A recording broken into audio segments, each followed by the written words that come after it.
Mi papá me suplicó que viniera a verlos para las fiestas. Después de un vuelo de 6 horas, llegué y él abrió la puerta y dijo: «Vas a cuidar a los hijos de tu hermana. Nosotros nos vamos de viaje familiar». Entonces mi hermana dijo, riendo: «No le limpien los mocos, niños». Se rieron hasta que los sorprendí con mi declaración. Mi hermana gritó, mi papá se volvió loco, y mi mamá suplicó, pero entonces estaba medio dormido cuando mi teléfono sonó a las 6:00 AM, y ver a papá en la pantalla me revolvió el estómago. Nunca es solo una llamada de «¿Cómo estás?» con él. Dudé un segundo. Luego contesté. Fue directo al grano preguntando si podía venir a Seattle para las fiestas. Dijo que toda la familia estaría junta este año y que significaría mucho para él. Su voz era incluso un poco más suave de lo usual. Contra mi mejor juicio, dije que sí. Reservé un vuelo desde Miami, dejé todo en el trabajo e incluso compré algunos regalos para los niños. Me costó una cantidad estúpida de dinero, no solo por el vuelo, sino también por el auto de alquiler que pensé que necesitaría. Aunque él había dicho que no me molestara, quería estar preparado. Siempre lo hago. Es solo quien soy. O quizás es quien me entrenaron a ser, el que se encarga de las cosas. La nieve me golpeó en cuanto salí de SeaTac, el tipo húmedo y pesado que te hace arrepentir de todo. El viaje en Uber a su apartamento se sintió más largo que el vuelo. Miré por la ventana, medio esperando que algo saliera mal. Era el mismo barrio en el que crecí, la misma casa, aunque ahora se sentía más como un lugar que hice posible que un hogar. Ellos vivían en él, pero yo lo pagaba. Hipoteca, electricidad, internet. Mi hermana no había tenido un trabajo real en más de un año, y mis padres siempre tenían una excusa para por qué su pensión o jubilación no era suficiente. Mientras subía las escaleras, medio esperaba algún tipo de bienvenida. No sé por qué. Quizás una sonrisa, quizás incluso un gracias. Papá abrió la puerta, me miró, luego lo dijo sin dudar. «Vas a cuidar a los hijos de tu hermana. Nos vamos de vacaciones familiares». Solo me quedé allí. No abrazo, ni siquiera un maldito hola. Entonces mi hermana apareció sosteniendo una bolsa de viaje y luciendo demasiado emocionada para alguien a punto de dejar a sus hijos. Los dos pequeños ya estaban con sus abrigos, pisoteando nieve por todo el pasillo. Ella sonrió y dijo riendo: «No le limpien los mocos, niños».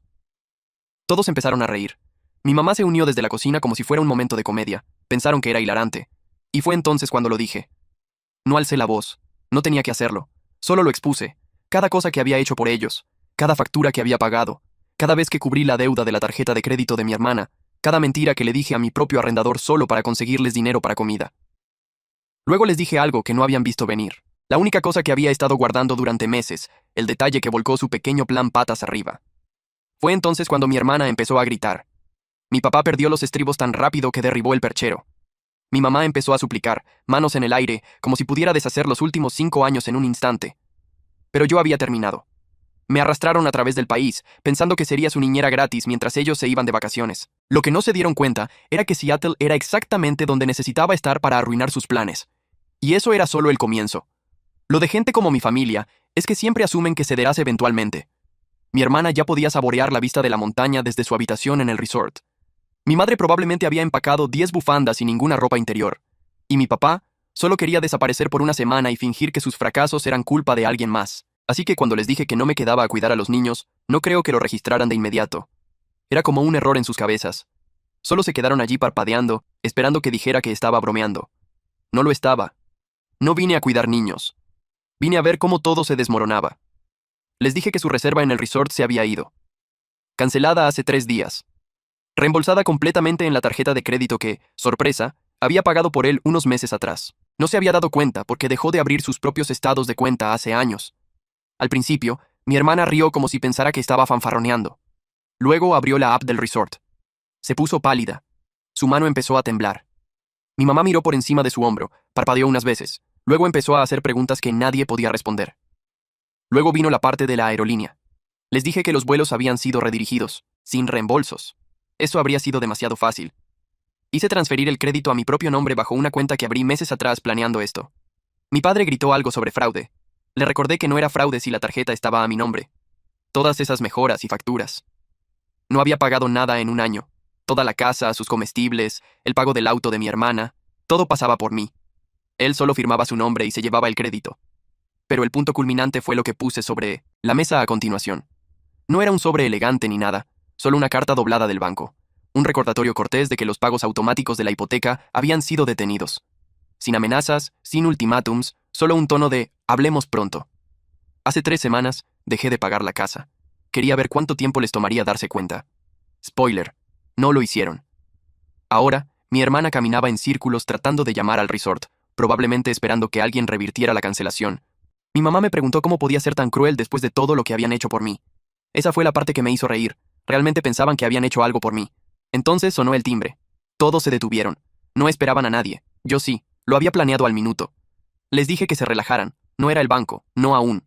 Mi papá abrió la puerta, y entró una mujer alta de unos 40 años con un portapapeles y una placa alrededor del cuello. Se presentó como Aaron de los servicios de protección infantil. El rostro de mi hermana se drenó de todo color. Verás, llamé hace 3 semanas. Le conté lo que vi durante nuestra última llamada de Zoom. Los niños dejados solos en el patio trasero sin abrigos.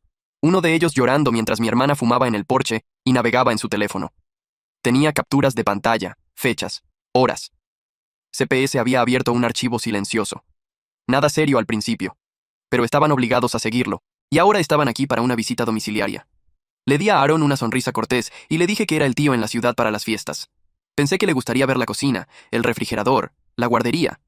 Mi hermana no dijo una palabra. Solo se quedó allí congelada, aferrándose a sus boletos de avión inútiles. Era la primera vez que la veía sin palabras en años, y ni siquiera habíamos llegado a la parte buena.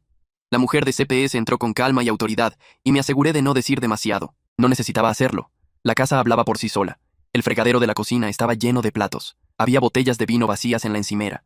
Uno de los niños había untado mantequilla de maní en la pared junto a la mesa del comedor. Y cuando Aaron pidió ver la guardería, me hice a un lado y la dejé ver por sí misma. Mi hermana intentó cambiar de actitud. De repente, era la madre preocupada. Dijo que no había tenido tiempo de limpiar porque estaban empacando. Dijo que siempre dejaba instrucciones detalladas y nunca se iría de vacaciones sin asegurarse de que sus bebés estuvieran seguros. Dijo que yo había aceptado todo. No reaccioné. Solo miré a Aaron. Ella me preguntó si tenía mensajes o textos de mi hermana confirmando que cuidaría a los niños. Saqué mi teléfono y se lo entregué. El último mensaje de mi hermana era de hace 2 días. ¿Puedes traerme shampoo de Miami? El que me compraste la última vez. Nada sobre cuidar niños. Nada sobre consentimiento. Solo un paseo gratis como siempre. Mi papá intervino. Intentó girarlo como un malentendido. Dijo que siempre había ayudado a la familia, que esto no era diferente. Dijo que estaban bajo mucho estrés. Problemas financieros, problemas de salud, agotamiento mental, todos los éxitos. Le dije a Aaron que pagaba su hipoteca, sus facturas, incluso su entrega de comestibles. Abrí la app del banco y le mostré 3 años de transferencias, apoyo de 5 cifras cada mes. Ella asintió, garabateó algo y subió a ver a los niños que jugaban en la habitación con una tableta y una bolsa de papas fritas. Cuando estuvo fuera del alcance del oído, mi madre finalmente explotó. Me preguntó qué era esto en realidad.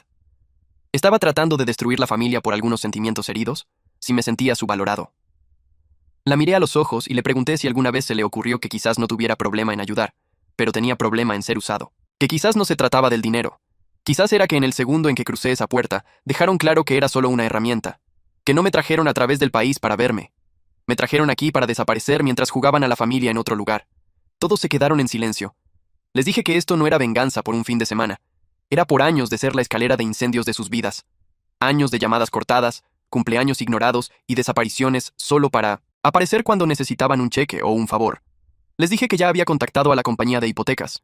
Recibirían una carta pronto, no solo una advertencia, sino una reevaluación de la propiedad.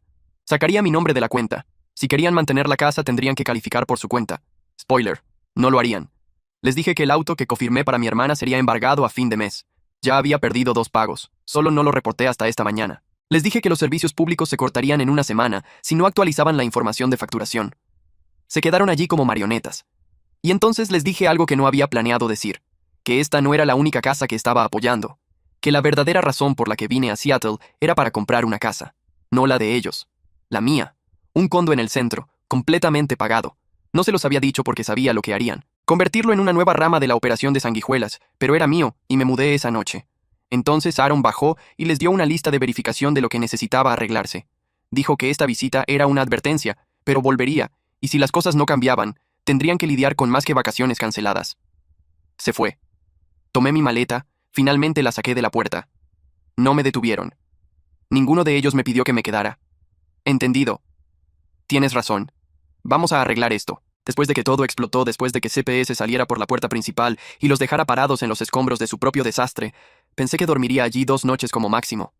Mi lugar no estaba completamente amueblado aún. Tenía muebles llegando en 2 días. Aún tenía que abastecer el refrigerador, recoger algunas cosas, quizás desempacar correctamente, pero no tenía prisa. Por una vez, pensé que podía tomarme mi tiempo. Cuando las cosas empezaron a calmarse, miré a mi papá y dije, entonces me quedo con ustedes por 2 días hasta que vuelva a mi lugar. Lo dije como cualquier persona normal lo haría. No presumido, no sarcástico, solo una declaración. Y me miró como si lo hubiera insultado personalmente. Esta vez no alzó la voz, solo dijo no. Dijo que ya no era bienvenido allí, que los había humillado, que si pensaba que era mejor que ellos ahora, podía probarlo en otro lugar. Miré a mi madre. No dijo una palabra. Mi hermana aún se escondía con los niños. Era exactamente lo que parecía. Me habían usado tanto como pudieron. Y ahora que no jugaba más, era desechable. Así que asentí, no discutí, no dije otra palabra. Tomé mi maleta, apenas desabrochada, y salí. Sin salida dramática, sin gran discurso, solo un hombre dejando una casa que ya no le pertenecía. Conduje a mi nuevo apartamento. El que ni siquiera sabían que existía.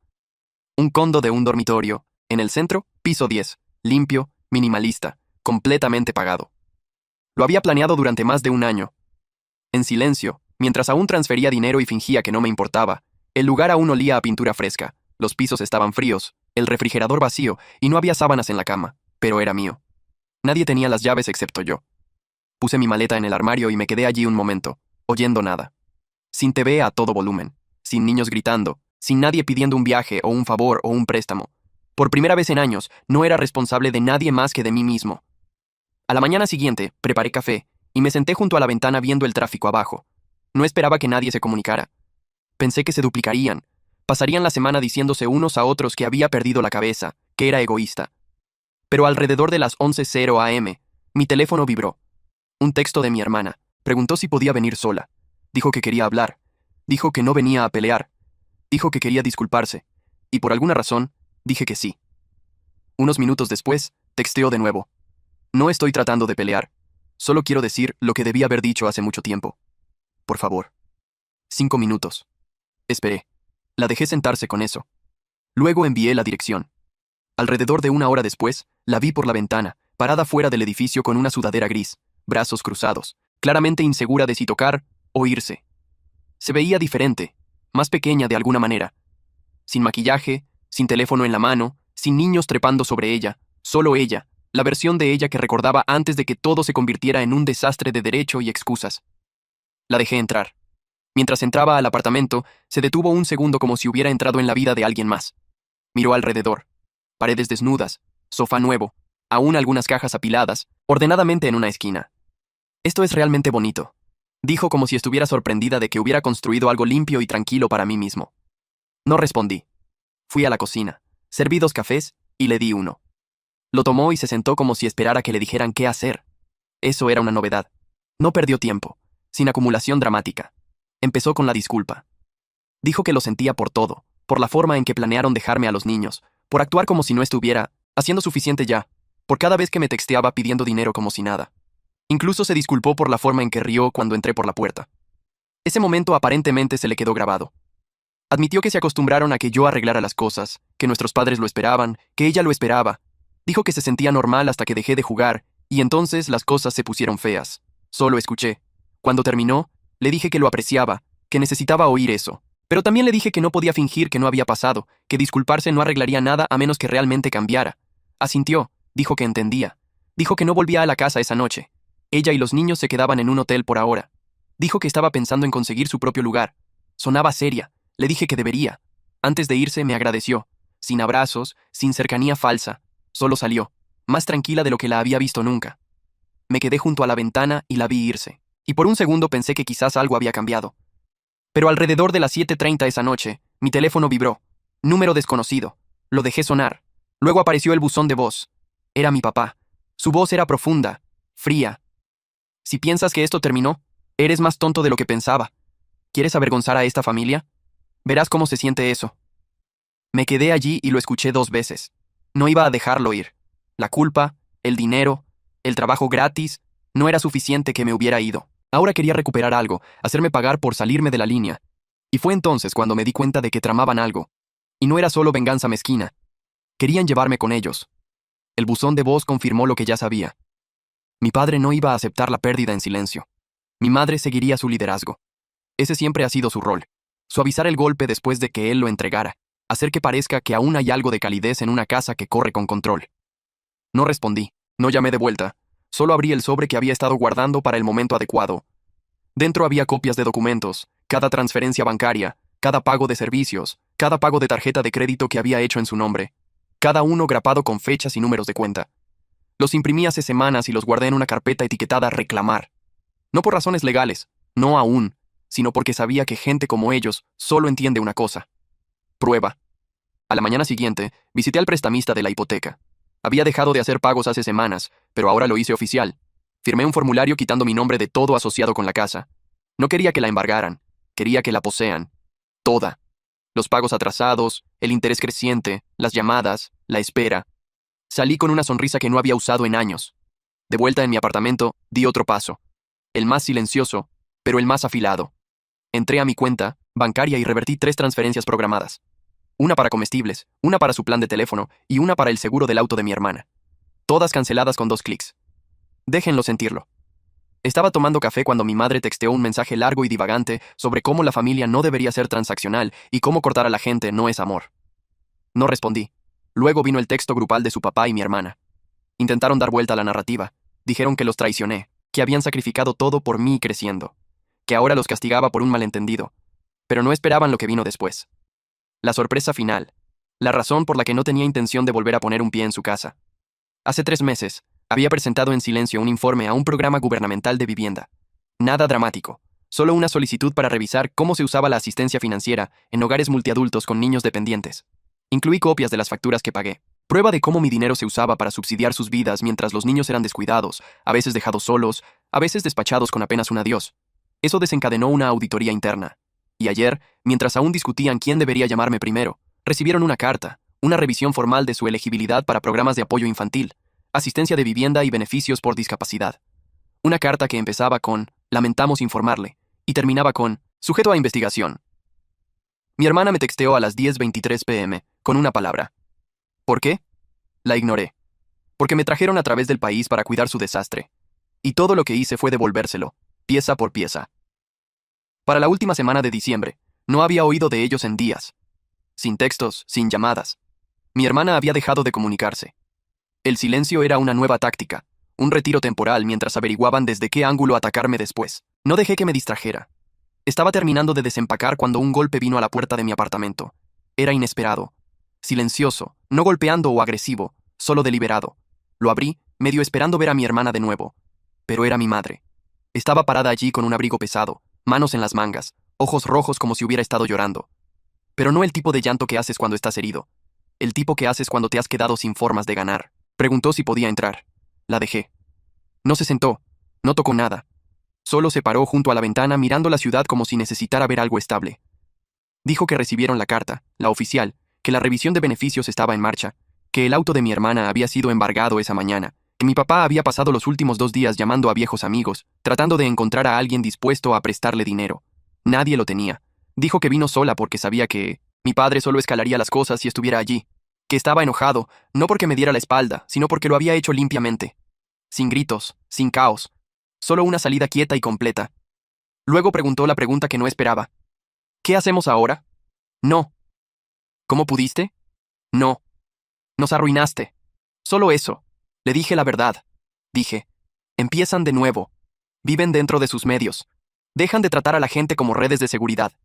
Y si alguna vez me quieren de vuelta en sus vidas, será como una persona, no como una solución. Asintió una vez. Luego me dio un pequeño sobre. Sin dirección de remitente. Dentro había un cheque, uno real. No por todo, pero por parte de lo que me debían. Dijo que era todo lo que tenían por ahora, y enviarían más cuando pudieran. No dije nada, solo lo puse en la encimera. Se fue sin disculparse. Solo un suave, cuídate. Y se fue. Nunca volví a ver a mi padre. Mi hermana se mantuvo fuera de contacto por 3 meses. Luego un día, me envió un email con una foto de los niños parados frente a un pequeño edificio de apartamentos, sosteniendo un juego de llaves. Un nuevo comienzo. No pidió nada. Solo escribió. Gracias, incluso si me odias. No respondí de inmediato. Lo dejé unas semanas. Luego envié de vuelta una foto del horizonte de la ciudad desde mi ventana con una sola línea. Sin odio, solo límites. Y eso fue todo. El fin de un ciclo. El comienzo de algo más limpio. No todos obtienen cierre. Pero yo obtuve distancia. Y a veces eso es más fuerte. Mini actualización. 1 mes después. Ha pasado un poco más de un mes desde que todo terminó. O quizás debería decir desde que finalmente comenzó. La vida es más tranquila ahora. El apartamento se siente habitado. Mis cosas están donde quiero. Mi refrigerador no está vacío. Y me despierto sin ese miedo conocido en el pecho. El que solía venir cuando veía sus nombres en mi teléfono. La semana pasada recibí una carta por correo, sin dirección de remitente, solo mi nombre y una caligrafía que reconocí de inmediato. Mi mamá. Dentro había otro cheque, pequeño pero constante, y una nota que simplemente decía, estamos haciendo todo lo que podemos. No cobré el primero, ni este. No aún. Estoy esperando a ver si el esfuerzo continúa, si es real o solo un espasmo temporal de culpa. No estoy amargado, solo cauteloso. Mi hermana ha cumplido su palabra. Ahora trabaja a tiempo parcial en un centro de guardería, lo que tiene sentido. Envió otra foto. Sus niños sonríen en una sala de estar real. Una alfombra, un sofá, libros para colorear esparcidos. Sin caos, sin tensión detrás de sus ojos como antes. No hablamos directamente, solo mensajes cortos, actualizaciones tranquilas. Eso es todo lo que quiero ahora. Paz, no reunión. En cuanto a mi papá, nada. Ni un texto, ni un susurro. Y honestamente, no espero uno. Gente como él no se, disculpa, esperan que el mundo se doble de nuevo hacia ellos. Yo no me doblo. Algo extraño pasó anoche. Me encontré riendo. No por un show o un meme, solo nada. Estaba sentado allí tomando té, viendo la nieve caer desde mi ventana del piso 10. Y reí porque no estaba esperando la próxima catástrofe. Era solo silencio. Y después de todo, ese tipo de silencio vale más que cualquier disculpa.